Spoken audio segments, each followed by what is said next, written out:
Hello and welcome. Thank you for joining us and looking forward to having this discussion with you. As you know, you are joining this workshop about scale up, from startup to scale up. And what we want to cover today is really what would it take to start or scale a business? Is there a difference between them or are they the same? Now, we've done this workshop in several different ways. We've done it for organizations to usually support entrepreneurs in the community. So helping them understand what's the ecosystem that is needed to support that is usually what we focus on. But today I'm going to focus on, from an entrepreneurial perspective, for you to start or scale, what would be some of the things that are maybe similar or maybe different. So just quickly on the chat, since we got you here already, thank you for joining us during Global Entrepreneurship Week. Please go ahead and tell us your first name, maybe one word that describes you right now. It can be changed later, but for now, and then what would you like to get out of today's session? I'm going to cover just a little bit about startup to scale up. I'm going to talk about what are some of the differences or commonalities between them. Entrepreneurship, as we know, and you might have attended some of other workshops about entrepreneurship, it's a whole journey, and we won't have time to go through it today, but I wanted to highlight that entrepreneurs, as they start these businesses or grow them, they take a path, and sometimes it's not a clear path, and sometimes it's full of surprises. But their ability to adapt and modify and keep going allows them to stay in business as long as they can or want to. And this entrepreneurship, from what those who've attended some of our workshops before, you know that we talk about the mindset, right? From a perspective of a mindset versus, what is an entrepreneur or what is not an entrepreneur. Excuse me. And, a good book for that is E-Myth Revisited, which he talks about the manager, the technician, and the entrepreneur. Most of the times, entrepreneurs who start businesses, and this is why you might want to differentiate between a startup and a scale-up, usually are really good at technical skill, accounting, a lawyer, a doctor, a carpenter, right? A cook, whatever the skill they have. It doesn't have to be technical, but they are technically savvy in one thing. And then they occasionally are really not good managers. Sometimes they are good managers, so they can't really manage multiple projects, and maybe they can, maybe they can't. And they have what I'm going to call the entrepreneurial bug. At one point, you need to have maybe three people. One is the technician, that they're really good at the widget making or service providing. One is really good at managing, and one is good at finding opportunities that they could bring back to the business. With that being said, that's the mindset of an entrepreneur that I'd like you to focus on. So what's a startup? What do you think that means? Love to hear some of your comments on the chat or in the comments or just in an email, whatever you want to write it down somewhere. What does it mean when you hear a startup? And as you can imagine, we have been lucky enough to ask this question in lots of places, and each place always give me a different answer. But from my perspective, a good description of a startup is what Steve Blank mentioned before, which is an organization that is in search of its business model. So they're looking to figure out what is it that they want to do or they want to be. And this is why sometimes you might see a business been around for 7 years, but they still operate like a startup because they really haven't figured out what is it that they really do every day, because they keep changing every day. Scale up, what do you think that means from when you hear the word scale up? Love to hear some of your thoughts on that. And yeah, scale up is exactly what it sounds like, right? You could build one building, but can you build 10 or 15 or 20? You could build one thing, can you do more of it or on how often, right? So that's really what we're looking at here from a scale up. Can you keep things moving forward with what you've built? And that one thing I always mention is if you couldn't build the first startup, sometimes it's harder to scale up. Or if you scale up without good foundations of a startup, it potentially could lead to a disaster of a falling apart of the scale.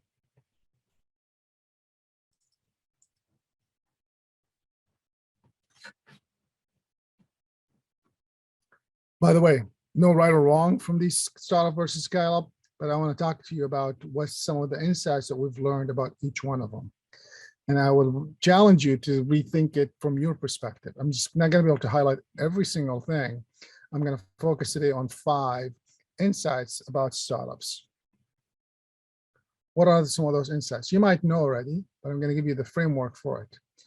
First one that we've noticed, and remember, our findings comes from the learning of working with entrepreneurs who are usually underserved, underrepresented, or a minority group in a community. So it comes with this operating of limited resources or scarcity, you might call it, or from the perspective that I have no access to such good information or good resources, time, money, people. And they're operating that way. So usually the startup is trying to sell as much as they can and keep as much as they can because they don't know if they're going to be able to sell it again the next day. That is a startup mode, what we've seen. Now, you might say, well, first, my startup was funded for like, $5 million. Well, it's a different story then, right? You can't really talk about this from that perspective. I'm talking about underserved, underrepresented, a minority group, a startup in that space. Usually they're starting because they usually have no choice but to start a business. And therefore, they're operating from a scarcity mode, meaning that I don't know if this is going to be here next year or not, or next week or not. So I'm going to keep what I can. I will also say that one of the things that we learned really quickly about them is they don't really have a clear, what I'm going to call, way of making money, right? They don't really have a clear business model. And what I mean by that is they're not sure of how exactly they make money. Today, they're selling cups of water. Tomorrow, they're selling cookies. If you ask them which one do they sell more of, they usually may not know what the answers are going to be. They're just like, we do really well. And once they say we do really well with one item, you do a little bit of quick audit and then realize they haven't sold one for like 3 months. So they're really not really clear about how they make money. And they're just trying to figure it out. Please don't misunderstand. No right or wrong is just what the startup is, okay? We also learned that they have usually one center, meaning that everything has to go back to that one owner or one founder or multiple founders. No decisions can be made without consulting with that person. Well, that usually is a challenge because scaling up, you're going to probably need to loosen that up, right? So startups, sometimes they face these challenges of a bottleneck because they have to go through to one person to approve or disapprove. Customers have to go to that person, employees have to go to that person, suppliers have to go to that person, anything else that happens in the business have to go to that person. So they're the center of it all.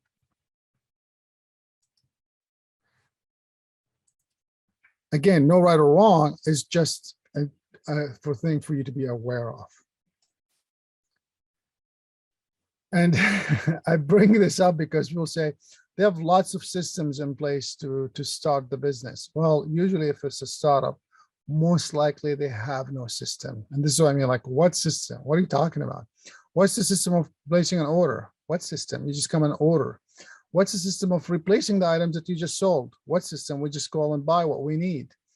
What system do you have placed once the checks are being deposited? Well, we deposit the checks and we just wait for them to clear. Really, they might have some systems in place. They might have some processes written down, but to the most part, there's really no one system that is comprehensive to say deposits every night at 9 p.m. has to be made by the following day and follow up on a bank to make sure that the hold is being released. None of those things usually exist. Now, they might have some, and I will also say that they might have some occasionally not written down, but they follow it. And they really might have not taken the time to write it down. So that's usually what a startup is. So as you can see, it's a little bit messy, right? It's a little bit scarcity, and it's a little bit all over the place, and they're trying to figure it out. And by the way, please don't take it the wrong way. It's no right or wrong. It's just different. To scale, you might want to think about what I just covered from the opposite perspective, right? Should you have a system in place? Now, the truth is you can never have everything systemized. You're going to have something systemized. So what are those things?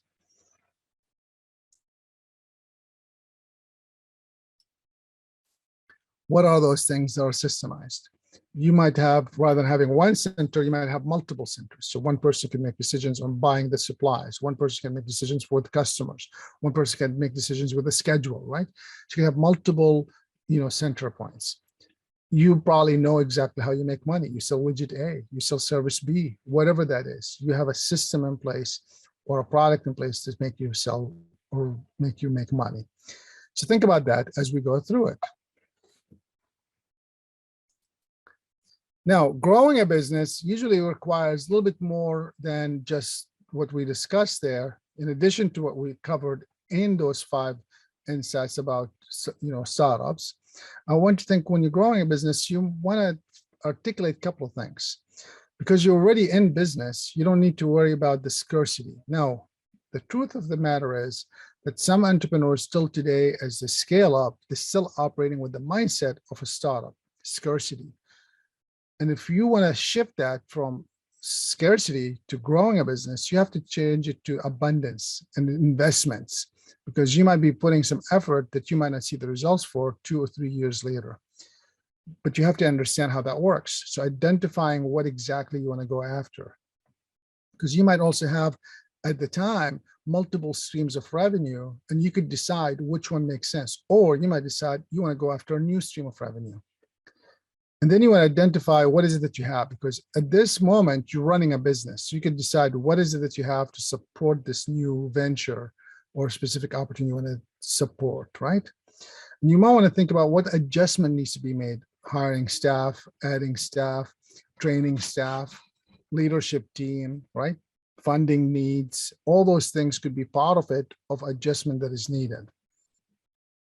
And then, of course, if you're missing something, you need something, you need to make sure that you identify and address that and decide, do you want to keep it going or not? And the last thing I'm going to mention in the growing a business, key difference is you have to shift your mindset from a startup mode to growth mode. So how do you identify an opportunity? Well, you could look around and see what you have in your business today. Are you serving a specific segment of customers that could potentially be bigger? Are you serving a customers, or are you not serving a specific geographical area or a specific type of customer that you could potentially start offering it to them? Are you is your product positioned to specific customers? Can you reposition it?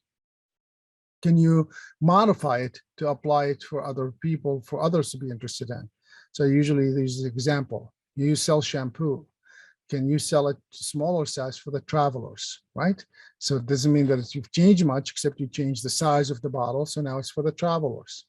You might say, well, I only sell it in the airports. Well, can you start selling in the grocery stores? These are the things that you could think about from one way to think about what's the opportunity that you're thinking about. And then I would say you want to think about what is it that you have to go after this opportunity. You might say, I have already a logistical company that could probably ship to all these other stores. I already have a company that could potentially, or a supplier that potentially would be interested in buying this from me. Or potentially already have an MOU with a company that actually have locations in the airports and outside the airports. We just never shipped it outside the airports. So what is it that you have that you could potentially start using to get you to sell your product or service to the new opportunity that you are identifying? And I would say, as you identify and start going after these things, you might want to think about what adjustment needs to be made. Do you have to move anything around? Do you have to add more things? Do you need more supplies? Do you need more manufacturing capacity? Do you need more people? Do you need less people? Do you need some automation? What adjustments you need to make that work? You might need cash. You might say, I need like 3 months cash flow because I'm going to run into challenges with cash.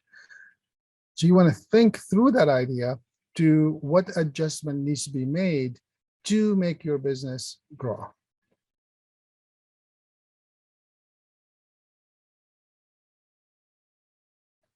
And I was saying earlier, you might want to identify what you're missing, what you need, because you might say, although I make these adjustments, I'm going to need XYZ.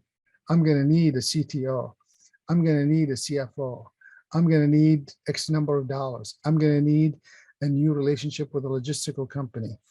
Those things can happen when you take the time to understand what are you missing and what are you needing and how you could add or modify or shuffle around sometimes, because you might already have it. It's just you're not using it. And one of the things I learned from entrepreneurs who scaled is you might want to nail it before you scale it, right? So when you nail it, meaning it, that you understand that if an order comes through, this is the exact process it goes through. Here's how we fulfill it. Here's how we handle if it's not fulfilled. Here's how we handle if the customer is happy or unhappy. Here's what needs to be done for it to happen again. And that's what I mean by nailing it, right? Understanding what's your solution, how does it work, what are the processes. Now, please remember, I've not yet met anyone, excuse me, I've not met yet anyone that has had all of these things figured out 100%. But I've met a lot of people that figured out really good portions of it. So understanding that you won't 100% nail it, but you're going to be pretty close, right? It doesn't mean that you won't have a grade A. It just won't be perfect. Once you nail it, then you can scale it. And please don't wait till it's 100% accurate, because if you're there, most people, that does not exist. So you must be dreaming. You got to get to one point and then think about it. I use this example all the time. Software. You might have a phone in your hand today. I wonder if you've gotten any upgrades or updates for your software. Well, that means they released it before it was 100% perfect. And there was more flaws once they released it, that they discovered that they released an update. I know maybe it's not unfair because things pop up, and especially in the security world, but the reality is things are changing all the time that we'll just have to keep updating.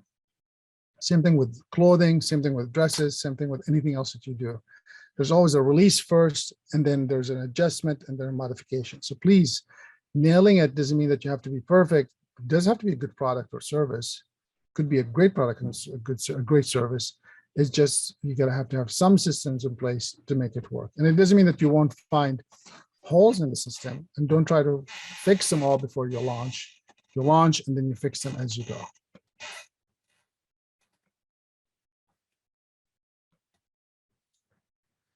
So I hope that this conversation with you today helps you think through how to start versus scale, and the difference between startup and scale up mode, starting with your mindset and then scaling up from startup to scale up. And as you can see through the discussion today, I highlighted about 10 items, 5 in each of the startup and 5 in each of the scale up, that the insights that we've seen allowed people to do really well with their startup or scale up mode that they're in with their business. Please note that there are many other insights that we could share, but of course, we could spend the next 2-3 days here together just talking about that. The goal with this was to inspire you, to hopefully interest you to want to learn more. Of course, you could do this on your own, and of course, we would love to have an opportunity to engage you as well. There are, by the way, lots of tools out there today that could help you figure this out. We actually have one of our own. We actually have about 20 different programs we plug in based on the needs and wants of the community or the entrepreneur. This is one of them, which is the Resilient Entrepreneur Program, which can potentially walk you through the startup versus scale-up mode through a different components that we look at, like the mindset, the self, the business, and the moving forward. And each one of those components have, as you can see, a few more components that could walk you through each one of them. This is just one example. As I mentioned, we have about 20-some programs that could walk you through different ideas, from the growth wheel to the canvas, the resilient canvas, to the business planning, and everything else in between. I want to take this minute to say thank you so much for being with us. I appreciate your engagement. I appreciate you taking the time to be here. If you have any thoughts, please feel free to drop them in the chat or in the email or in your notes. And maybe next time I see you or talk to you, you could share. Would love to hear it from you. And of course, for those who would like to stay in touch and interested to connect, please use your phone to stay connected. Thank you so much for being with us, and we'll see you around. Have a good day.